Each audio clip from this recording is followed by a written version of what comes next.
हमने देख लिया ना, ठीक है। न्यू वर्ल्ड ऑर्डर में नया सुपर पावर कौन बन के आ रहा है? चाइना बन के आ रहा है, ठीक है। कुछ डाउट का नहीं है, China he is the next super power. ये हम नहीं कह रहे, ये इंडिया नहीं कह रहा, ये रशिया नहीं कह रहा है, ये सारी दुनिया भी नहीं कह रही है, ट्रंप साहब खुद कह रहे हैं, ठीक है। द होल अमेरिकन एडमिनिस्ट्रेशन खुद से ताज का जो मुकुट होता है ना वर्ल्ड सुपर पावर का, वो खुद से चाइना को पकड़ा रहा है, या फिर स्पेसिफिकली जी जिनपिंग को पकड़ाया जा रहा है। सारी दुनिया को पता है ट्रंप साहब बीजिंग गए हुए हैं अपने सबसे पावरफुल लोगों को लेकर, मतलब पावरफुल बिजनेस लोगों को लेकर, इलॉन मस्क को लेके, जितने टेक हेड्स हैं सबको लेके बीजिंग पहुंचे हुए हैं ताकि कुछ नेगोशिएशन हो पाए। बैकग्राउंड में याद रखिएगा, यूएसए और ईरान का जंग चल रहा है और ईरान को चाइना ही वेपन सप्लाई कर रहा है, चाइना ही टेक्नोलॉजी सप्लाई कर रहा है। और आज जो चाइना ईरान को सप्लाई कर रहा है और ईरान उसी सप्लाई से अमेरिका पे हमला कर रहा है, अमेरिका उस चाइना से मिलने आया है। यहाँ पे एनवीडिया के जो मालिक है ना, जिनकी कंपनी का वैल्यूएशन लगभग 5 ट्रिलियन है, 5 ट्रिलियन का मतलब इंडिया का पूरा स्टॉक मार्केट जितनी एक कंपनी है, वो खुद चाइना में ट्रंप साहब के साथ मिलने आए हुए हैं, ठीक है। ये थी कहानी। इन सब के बीच दो ऐसे खूबसूरत से शब्द जो चाइनीज प्रेसिडेंट जी जिनपिंग ने अमेरिका को बोल दिया। यूजुअली क्या होता है, ट्रंप साहब कहीं भी कुछ बोल के आ जाते हैं, देखे होगा आपने, वो कुछ बोल देते हैं फिर बाकी दुनिया मीनिंग निकालते हैं। पर इस वक्त दोनों मीटिंग में आमने सामने जब जी जिनपिंग और ट्रंप साहब सामने सामने बैठे हुए थे, तब बहुत ही कैलकुलेटेड मैनर में जी जिनपिंग दो शब्द अच्छे यूज किए। वो है ये, जी वॉन्ड ऑफ थ्यूसिडियंस ट्रैप, ठीक है। जी साहब ने कहा, चाइनीज प्रेसिडेंट ने कहा, चाइनीज प्रीमियर ने कहा सिंपली कि भाई ये एक ट्रैप है और वो चाहते हैं कि अमेरिका और चाइना, स्पेसिफिकली अमेरिका, इस ट्रैप में ना फंसे और सारी दुनिया में बवंडर मचेगा कि भाई ये नया ट्रैप इकोनॉमिक एंगल क्या है। पढ़िए, Xi aims to overcome Thucydides trap in talks with Trump. सारी दुनिया के आपको जो न्यूज़पेपर उठा सब यही बोल रहा है, Xi wants Trump mishandling Taiwan will put US China relationship in jeopardy. मतलब सोचिए, आप किसी को बुलाए हैं, सो कॉल्ड दुनिया का सबसे बड़ा सुपर पावर का हेड आपके अपने कैपिटल में है और आप सामने से उसको बोल देते हैं कि Xi wants Trump great jeopardy mishandling. सामने से बोलना कि भाई अगर ऐसा किया तो दिक्कतें आ सकती हैं। This is the language which a super power uses for other people. जैसे ट्रंप फ्रांस को कुछ बोल देते हैं, किसी को कुछ बोल देते, उसी सेंस में अब चाइना ऐसा लैंग्वेज अमेरिका के प्रति यूज कर रहा है। आगे बढ़िए, व्हाट इज थ्यूसाइडियस ट्रैप, अभी हमने डिस्कस कर लिया क्या है trap, why Xi Jinping brought it up during talks, ठीक है। ये इंटरेस्टिंग, ये तो बताऊंगा। इंटरेस्टिंग पार्ट ये देखिएगा, inside the digital lockdown for US officials, मतलब ट्रंप के जो जितने सारे लोग होते हैं ना, पूरा काफिला जो उनका आया है ना चाइना, कोई अपना फोन यूज नहीं कर रहा है, कोई अपना इंटरनेट यूज नहीं कर रहा है, कोई कुछ डिजिटल टेक्नोलॉजी में यूज नहीं कर रहा है, उसी को बोलते हैं वो खुद से ऐसी जगह गए हैं जहां वो डिजिटल लॉकडाउन में है। मतलब ट्रंप, इलॉन मस्क, एनवीडिया के हेड और 50 लोग, उनका पूरा मशीनरी, सारा डिफेंस सेक्रेटरी सब जो गए हैं, वाइस प्रेसिडेंट ऑफ अमेरिका भी गए, और सब कोई अपना फोन यूज नहीं कर रहा है। सोचिए, ये है सिक्योरिटी। इसमें दो चीज आपको दिखेंगी कि अमेरिका कितना प्रिकॉशियस है, और आप ये भी देख सकते हैं कि चाइनीज होता है ना, इंटेलिजेंस का डर भी कितना है कि अगर वो फोन लेके वहां जाएंगे और चाइनीज ने उनको हैक कर लिया तो क्या होगा। अगर प्रेसिडेंट का या सेक्रेटरी का फोन हैक कर दिया जाए, इस डर से कोई फोन इंटरनेट नहीं यूज कर रहा है वहां। यहां तक कि जो चार्जिंग केबल है ना, वो भी अपना लेके आया भाई कि जिस होटल में ठहरे हुए हैं उस होटल का ना चार्जिंग केबल यूज करना, ना इंटरनेट यूज करना है। ये है चाइनीज इंटेलिजेंस का डर, ठीक है। आगे एक्सप्लेन करूंगा what is Thucydides trap and why did Xi Jinping mention it. देखिए, ये जो ट्रैप है ना, ये बहुत पुराना है और इसके बारे में बहुत पहले बात किया जा चुका, आगे दिखाऊंगा। अभी समझा देता हूं ट्रैप क्या है। दो लोग, एक जब बहुत ऊपर इंसान होता है, वो जब नीचे आ रहा होता है, और साइमल्टेनियसली कोई एक इंसान जब उठ रहा होता है उसकी जगह लेने के लिए, इसको नेशन में समझिएगा। अब यूएसए दुनिया का सबसे बड़ा सुपर पावर है, मिलिट्री वाइज, इकोनॉमी वाइज, सब वाइज, ठीक है, पता होगा। पर अब यूएसए का पतन हो रहा है, मतलब यूएसए ग्रेजुअली गिर रहा है, ये सबको पता है, यूएसए को भी पता है। इसी वक्त रशिया नहीं, चाइना इक्विवेलेंटली उठ रहा है। तो होता है ना, अपनी आखिरी होता है नाम बचाने के लिए, last fame of being a super power, होता है ना, बस नाम रखने के लिए कहा जाता है कि जो गिरता हुआ सुपर पावर है ना, वो जंग कर सकता है ताकि आखिरी बार लड़ता हुआ जाए, होता है ना, बस इसी को बोलते हैं थ्यूसाइडियस ट्रैप। इसी चीज को चाइना ने क्लियरली कहा कि हमें पता है आप गिर रहे हैं, आपको खुद में पता है कि आप नीचे आ रहे हैं, बस अपना नाम बचाने के लिए जंग में आने की जरूरत नहीं है। और जंग का फ्लैश पॉइंट क्या है? ताइवान। आगे हम डिस्कस करेंगे। एक ही नियर सिचुएशन है, एक ही ऐसा फ्लैश पॉइंट है जहां अमेरिका और चाइना आमने सामने आने का 100% चांस है, according to defence analyst, that is Taiwan. Iran में देखो कुछ नहीं हो रहा, ईरान में चाइना इधर से सप्लाई कर रहा है, अमेरिका उधर से लड़ रहा है, कुछ नहीं हो रहा, आमने सामने नहीं आ रहे हैं, ठीक है। पर Taiwan is the only flash point. यही है how the two words from Chinese president finally silence Trump. बस ये दो शब्द बोलने के बाद ट्रंप साहब, अगर आप देखें उनका वीडियो, कभी फुर्सत होगा तो देखिएगा। ट्रम्प साहब हमेशा कुछ भी बोलते हैं, उनको जो मन का आता है वो बोलते हैं। पर पहला बात, उनसे सबके सामने व्हाइट मीडिया में, if you can see the image, ये है वो इमेज, ठीक है, सबके सामने होता है ओपन प्लेटफॉर्म, पूछा गया ताइवान के बारे में और ट्रम्प साहब ने चू नहीं किया। लिटरली होता है ना, ऐसा होता है नहीं बोलूंगा, कुछ बोलूंगा, बाद में बोलूंगा, उन्होंने जवाब ही नहीं दिया। 3 बार स्पेसिफिकली उनसे पूछा गया कि भाई ताइवान ताइवान के बारे में आपका क्या सीन है, ताइवान के बारे में क्या सोचते हैं, कुछ भी ताइवान का शब्द सुनते साथ ट्रम्प साहब बिल्कुल चुप हो गए। इमेजिन करो यही जम्मू कश्मीर होता ना तो ट्रम्प साहब कहानी क्या पोएट्री गिन दिए होते, पर ताइवान के बारे में एकदम साइलेंट थे। ये है पावर ऑफ चाइना, समझ में आया? अब देखिए ट्रम्प रिस्पॉन्स, अब जब होता है ना अपने शहर से, अपने स्टेट से, अपने लोकल वासियों से भी पूछा गया आप इतने कैसे दब गए, आप कैसे सुन के आ गए, तो उन्होंने सिंपल में कहा हाँ जी जिनपिंग ने ऐसा कहा, पर वो मेरे लिए नहीं था, वो मेरे पुराने प्रेसिडेंट जो थे ना जो बाइडेन, उनके लिए था। यहां पढ़े, Trump claimed his counterpart was not saying that US is currently, आज के दिन का यूएस की बात नहीं हो रही है, is currently a declining nation, but it was during farmer Joe Biden term. ठीक है, मतलब ना बस समझा दिया किस तरह। अब ल्यूसिडस ट्रैप क्या है, ये एक बहुत पुराने ग्रीक के ऑथर है, 2000 या 2400 साल पुराने के कॉन्सेप्ट है। उस टाइम ग्रीस एथेंस बहुत लड़ते थे, एक उठता था दूसरा उठता था, फिर दोनों में लड़ाई होती थी फॉर द फाइनल सुप्रीमेसी। ठीक है, फाइनल सुप्रीमेसी गेम में हमेशा जंग में होता था। इंडिया चाइना में भी यही चलता है, पर सॉरी हाँ इंडिया चाइना में भी ये होने का बहुत ज्यादा चांस है, बिकॉज हम जो साउथ ईस्ट एशिया है या फिर एशिया में चाइना को एक ही टक्कर दे पा रहा है वो है इंडिया, बट प्रेजेंट में अमेरिका और चाइना का ही है। इससे अब जब हिस्ट्री को खंगाला गया तो फिर पता चल गया कि भाई 100 साल पहले इंडियन आजादी के टाइम, उस टाइम सबसे बड़ा सुपर पावर कौन था? यूके था। यूके सबसे बड़ा दुनिया का पावर था, कहा जाता था ना यूके का सूर्य अस्त या सूर्य उदय हमेशा होता है और सूर्य अस्त कभी नहीं होता, इतना बड़ा साम्राज्य था उसका। तो फिर यूनाइटेड स्टेट्स कैसे पावर बन गया विथआउट अ वॉर? ठीक है, सिविल वॉर हुआ है छोटे मोटे, पर normally how American surpass the British empire without fighting. ठीक है, ये बहुत पुराना थ्योरी है कि भाई दोनों एक ही साइड में हमेशा लड़े ना। वो तो ट्रम्प साहब के आने के बाद यूके और ब्रिटेन में डिफरेंसेस आ गए हैं, पर both have always stayed on the same part. इसी वजह से दोनों में होता ना मिली भगत रहा कि भाई तुम्हारा टाइम खत्म हो गया, अब हम उठ रहे हैं, पर हम हमेशा तुम्हारी साइड रहेंगे, हमेशा तुमको बचाने आएंगे, तो तुम टेंशन मत लेना। अब जो ट्रैप था destined for war, can America and China escape Thucydides trap, ये 2021 का आर्टिकल है, बहुत पुराना है कि उस टाइम से कहा जा रहा है कि एक बढ़ रहा है एक घट रहा है। ठीक है, सेम ये फोटो के बारे में डिस्कस कर लिया। अब देखिए इंटरेस्टिंग न्यूज ये है, बर्नर फोर्स की कितना चाइनीज सर्वेलेंस का कितना डर है अमेरिकन में। Burner phones charging risk and digital lockdown, how US tech Titan navigated. US tech Titan का मतलब होता है भाई इलॉन मस्क की स्पेस एक्स कंपनी है, टेक्नोलॉजी में स्पेस के मामले में उनसे आगे कोई नहीं है, फिर भी वो एक बर्नर फोन यूज कर रहे हैं। सोचो चाइना का एंगल। ठीक है, पेटेंट सेज ऑफिशियल्स में आल्सो भी issue temporary devices known as, ये मिट गया, known as golden images. Golden images एक टेक्नोलॉजी है, मतलब गोल्डन इमेज अगर आपके फोन में है ना, तो उस डेट से उस फोन में कुछ भी चेंज अगर होगा ना तो पता चल जाएगा। बस यही चीज इंपॉर्टेंट कि कुछ भी टेम्परमेंट होगा, होता है ना, वायरस भी फैलाया जा सकता है, स्कैनिंग हो सकता है, कुछ भी हो सकता है, तो इससे पता चल जाएगा। This is the precaution which is taking. No personal phones, no laptops from Musk to Cook, Trump entourage into a digital lockdown. सोचे पता नहीं कैसे ही कर रहे हैं, पर ये लोग कर रहे हैं और फिर बात कर रहे हैं, झुक के बात कर रहे हैं। ठीक है, आगे समझो जी जिनपिंग। अब फ्लैश पॉइंट समझ में आ गया। अब फ्लैश पॉइंट है ताइवान। ताइवान की कहानी समझिए, Xi Jinping blunt warning to Trump what the Taiwan question haunting, मतलब जी जिनपिंग ने क्लियरली कहा सब कुछ अच्छा चलेगा जब तक आप ताइवान को सपोर्ट करना बंद कर दें। 2 टर्म है, पहले कहते थे, अब चाइना क्लियरली कह रहा है अमेरिका को कहने कि you are opposing Taiwan independence. पहले कहता था America we are not supporting, दोनों में बहुत अंतर है। कहना कि हम आपको सपोर्ट नहीं कर रहे, आपको जो मन करो। अब चाइना चाहता है अमेरिका कहे, ट्रम्प स्पेसिफिकली कहे, कैटेगोरिकली कहे कि वी आर अपोजिंग, मतलब अगर तुम जाओगे तो हमसे पंगा लोगे, ऐसा बोला जा। ठीक है, Taiwan question Trump says quite. जब पूछा गया ट्रम्प से, पता है ना एकदम चुप थे भाई कि ताइवान में क्या करना है, एकदम चुप। उन्होंने कहा भाई जी सिंह संभालेंगे, जी साहब संभालेंगे ताइवान के साथ क्या करना है। Xi warns of clashes and conflicts if not handled properly. अब ताइवान समझ जाओ। ठीक है, ताइवान का ब्रीफ हिस्ट्री एक एक करके, अंडरस्टैंडिंग कोई इश्यू था। ताइवान चाइना का ही पार्ट था। ठीक है, ये पुरानी हिस्ट्री है, कौन कौन रूल किया, अगेन नॉट इंपॉर्टेंट। अभी जो मेन चाइना में पीपल है ना, दैट वही लोग ताइवान वाले हैं, समझिए। ठीक है, अभी जो ताइवान में रूल करते थे वो ओरिजिनली पूरे चाइना, जो मिडलैंड चाइना बोलते हैं ना, बड़ा सा चाइना, उसमें रूल करते थे।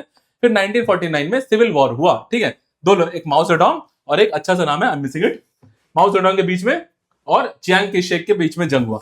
चियांग की shake was original mainland China वाले हीरो। ठीक है, 2 पार्टी में हुआ, पर माओ सेडोंग जीत गए और फिर चियांग की शेक को ताइवान में आके अपना एस्टैब्लिशमेंट पूरा करना पड़ा।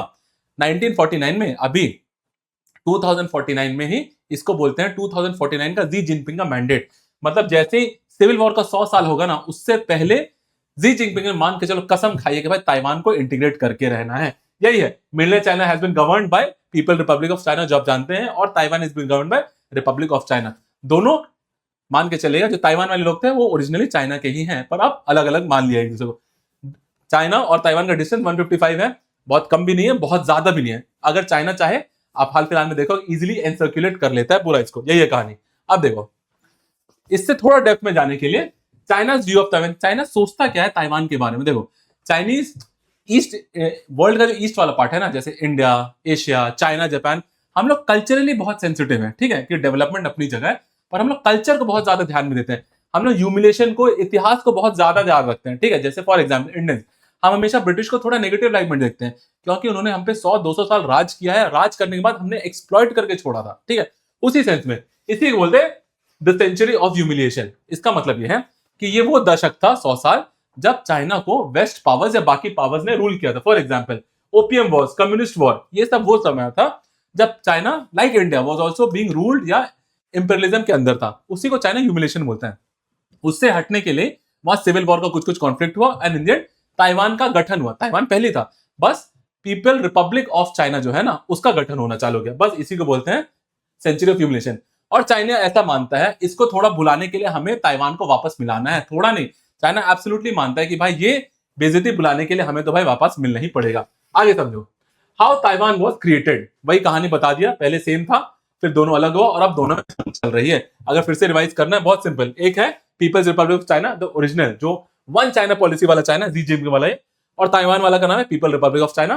People Republic of China is now foundationally true and it says कि भाई हम ताइवानीज पीपल हैं, they say that they are no more Chinese, ठीक है, एकदम क्लियर। ओके, ताइवान में भी 3 टाइप के लोग हैं, एक जो बोलते हैं हम चाइना से अफिलिएशन रखते हैं, एक कहते हैं जो भाई मेजॉरिटी जो कहती है भाई हम पूरे ही ताइवानीज हैं, और एक है जो कहते हैं भाई जो है जैसा है रहने दो, ठीक है, कि चाइना कुछ बोल रहा है रहने दो, ताइवान कुछ बोल रहा है तो जंग मत करो। ये 3 टाइप के लोग हर जगह मिल जाएंगे आपको। आगे समझिए, when did the Chinese civil war happen, ये है कहानी सिविल वॉर की। इट एग्जैक्टली हैपेंड इन 1941, चल उससे पहले से रहा था, पर 1949 में कंक्लूजन हुआ, और उसी से हुआ 1927 में पहले चल रहा था, फिर बीच में टेम्परेरी ट्रूस हुआ, पर finally war resumed 1945 to 1949। It also coincided with रफली विद द वर्ल्ड वॉर्स, ठीक है। Turning point, Mao Zedong established people Republic of China, जिसको मेनलैंड चाइना बोलते हैं, और ताइवान वाले जो लेते हैं चियांग की शेक के अंदर लोग, वो ताइवान में चले गए। समझ में आ रहा है? यही से 100 साल से अब ये है, this is the mandate. Xi Jinping has made national rejuvenation the core ideology of modern China. उन्होंने सिंपली कहा है भाई ये ऐसा दिक्कत नहीं कि हम जनरेशंस को पास ऑन कर रहे हैं, हम अभी रूलिंग पार्टी हैं, हम ठीक करेंगे और अभी ठीक करके जाएंगे। The Taiwanese issue can not be pass indefinitely from generation to generation. जैसे हम कश्मीर को कैसा ट्रीट करते हैं भाई, चल रहा नहीं, they have made it very clear कि भाई अभी 2049 जिसको बोलते हैं, he has in 2018 he has said 2049 mandate कहता है कि भाई 2049 जो कि सिविल वॉर से 100 साल होने पे ही, उससे पहले हम ताइवान को ले लेंगे and it is non negotiable. वो ये तक कह चुका भाई अगर अमेरिका भी इंटरफियर किया it will not be good, ठीक है। अब देखो, द प्राइस ऑफ न्यूट्रलिटी, इसमें आपको अमेरिका का एंगल समझना पड़ेगा, ठीक है। जो 2 शब्द हमने डिस्कस किया ना, current is we do not support, not in favour of it.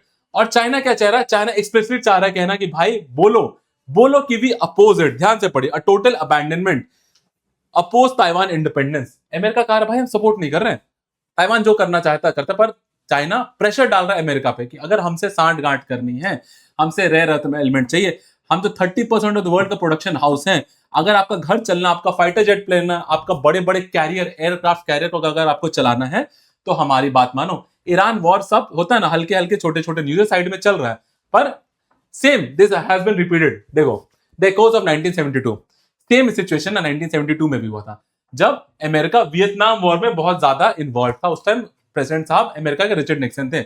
अब समझो, वियतनाम और ईरान में सेम चीज चल रही है, वियतनाम और ईरान दोनों अमेरिका से पंगा ले रहे थे, दोनों अमेरिका के खिलाफ लड़ रहे थे। उस टाइम भी चाइना वियतनाम को गन्स, एम्युनिशन सप्लाई कर रहा था, आज भी चाइना ईरान को कर रहा है। उस टाइम भी अमेरिका ने सोचा यार चाइना को मना लेते हैं, अगर चाइना को मना लेंगे तो वियतनाम के पास वेपन्स नहीं आएंगे, अगर वेपन्स नहीं आएंगे तो हम जीत जाएंगे, ठीक है।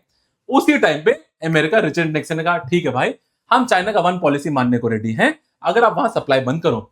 बस यहीं पे चाइना ने खेला खेल लिया, चाइना ने वन पॉलिसी भी मनवा लिया और जो सबसे बड़ा ड्रॉबैक होता है ना, सबसे बड़ा भूल जो हुआ अमेरिका से, अमेरिका को लगता था कि एक बार हम और चाइना साथ में आ जाएंगे, व्यापार साथ होने लगेगा, फिर चाइना के अपने अंदर ही कैपिटलिस्ट लोग आ जाएंगे। जब वो देखेंगे कैपिटलिज्म में ज्यादा फायदा है, ज्यादा अच्छा है, तो वो खुद से ही कैपिटलिज्म को फॉलो कर लेंगे।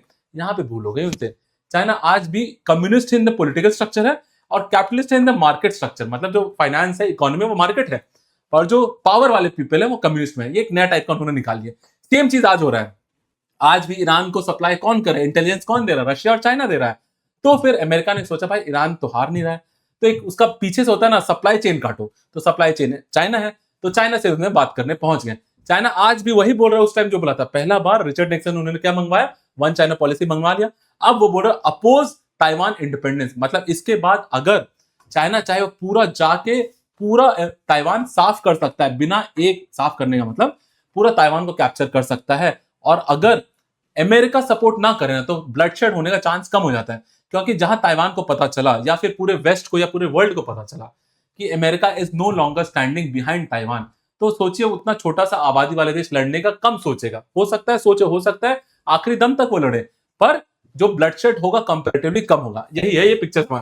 Taiwan US accepted one China policy without consulting Taiwanese, और यहाँ पे Taiwan independent status trading does not support to oppose. इतना ही है कहानी, आगे समझिए। अब इतना हम लोग ताइवान ताइवान कर रहे हैं, कितने लोग नहीं, कितने देश है दुनिया में जो ताइवान को मानते हैं as a country? Only 12 remaining diplomatic alliance of Taiwan, जिसमें क्लियरली बता रहा हूं, ना अमेरिका, ना इंडिया, ना जापान, ना यूरोपियन यूनियन, कोई ताइवान को एज एन इंडिपेंडेंट कंट्री नहीं मानता है। पढ़िए, explain why is Taiwan independence and is Taiwan already independent. इतने सारे फाइट के बाद ताइवान के पीछे इतना पैसा सप्लाई किया जा रहा है, सब कुछ किया जा रहा है चाइना से प्रोटेक्ट करने के लिए, पर कोई मानने को ही रेडी नहीं है। Who recognises Taiwan? ये छोटे छोटे कंट्री है, नाम सुना भी नहीं होगा, believe me. Belize, Guatemala, Paraguay, कोई बड़ा कंट्री नहीं है। टॉप 20 का भी कोई कंट्री नहीं है ना। यहां देखिए, अच्छा देखिएगा, United states, Japan, India, Europe, कोई नहीं मानता है भाई ताइवान को एज ए इंडिपेंडेंट कंट्री, पर सब पीछे खड़े हैं। अब सोचो, मान भी नहीं रहा, पीछे भी खड़े हैं, तो इससे क्या होगा? जब जरूरत पड़ेगी ना, तो बहुत कम चांस है कि हम में से कोई ताइवान को बचाने आए। That is the power of present day China. इसीलिए कहा जा रहा है कि China is the next big power. समझ में आया? अब देखिए, ये वाला हुआ। अब हु रिकॉग्नाइजेस, नहीं कर लिया ना, हाँ 12 कंट्रीज हो गया, ठीक है। वाई ताइवान मिलिट्री मैटर्स, ठीक है, वाई ताइवान मैटर्स।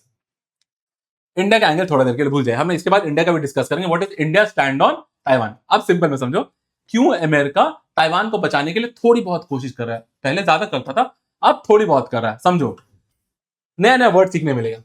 ये है लाइंस, ठीक है, इसको कहते हैं, दो लाइंस है जो पैसिफिक ओशन और अमेरिका, इधर है ना फर्स्ट आइलैंड चेन, इसके बाद इधर अमेरिका है। तो अमेरिका तक पहुंचने के लिए चाइना को ना एक पहला लाइन है, और इसके बाद नेक्स्ट लाइन में देखो दूसरा लाइन है। ये दोनों पार करने के बाद अमेरिका तक पहुंच पाएगा चाइना, तो इसको first line of defence for America ही बोलते हैं, ठीक है। सोच के देखिए, अगर ताइवान चाइना के कब्जे में आ जाए तो जापान भी वल्नरेबल हो जाएगा, और ताइवान के बाद इधर छोटे छोटे देश है भाई, उनका कोई अस्तित्व नहीं है, डिफेंस के टर्म्स में नहीं है, पर इसीलिए ताइवान को प्रोटेक्ट करके जा रहा है एज अ बफर स्टेट। याद है ना, बफर स्टेट, कि भाई पहले उनको ताइवान पर अटैक करना पड़ेगा, ताइवान अगर कैप्चर हो गया तो उसके बाद अमेरिका के लिए ओपन हो जाएगा चाइना, ठीक है, बोथ वेज। अब ये समझ में आया, Taiwan lies first island chain, second island chain में समझिए, ये है फर्स्ट, और देखिए second island chain is not important because बहुत छोटे छोटे आइलैंड देश है, उतना नहीं है। थर्ड आइलैंड चेन का भी कॉन्सेप्ट है, देखिए first, second and third Hawaiian वाला, ये सब कॉन्सेप्ट अमेरिका का दिया हुआ है, क्योंकि अमेरिका को बचा के रखने के लिए सोचिए 3 लाइन प्रेजेंट है, जिसमें सबसे पहला सबसे इंपॉर्टेंट जापान एंड ताइवान। अगर उनको कुछ हुआ तो फिर फ्यूचर में हो सकता है कॉन्फ्लिक्ट बढ़ने की आशाएं बढ़ जाएं, यही है। अब एक और चीज है जिसके लिए ताइवान को इतना बचाया जा रहा है, एक ही कंपनी है, ठीक है, और it is a $1.5 trillion company, पूरा एनवीडिया इज $5 ट्रिलियन, और ये एक अकेली कंपनी है। मान के चलिए, ये अकेली ऐसी कंपनी है जो दुनिया में चिप बनाती है। वो चिप जो आपके मोबाइल, घड़ी, computer, laptop, spaceship, rocket ship, submarine ship, जो सोच सकते हैं ना, सब में इसी कंपनी के चिप जाते हैं। TSMC, Taiwan semiconductor manufacturing corporation. अगर आप शेयर वाइज देखेंगे, आपको कौन सी ऐसी $1 बिलियन कंपनी यहां नहीं दिख रही? एप्पल, Amazon, इंटेल, सब इसी से खरीदते हैं भाई। This is the biggest bargaining chip off Taiwan, this is the biggest bargaining chip off America. अगर इस पे चाइना का कंट्रोल हो जाए ना, तो अमेरिका क्या आधी दुनिया की टेक्नोलॉजी खत्म हो जाएगी। इसी को बचाने के लिए अमेरिका अभी तक फाइट कर रहा है। मान के this is the last man standing for Taiwan. China rare earth business पूरा कंट्रोल है उसका, 92% कंट्रोल है। 40 to 50% of the world production China करता है।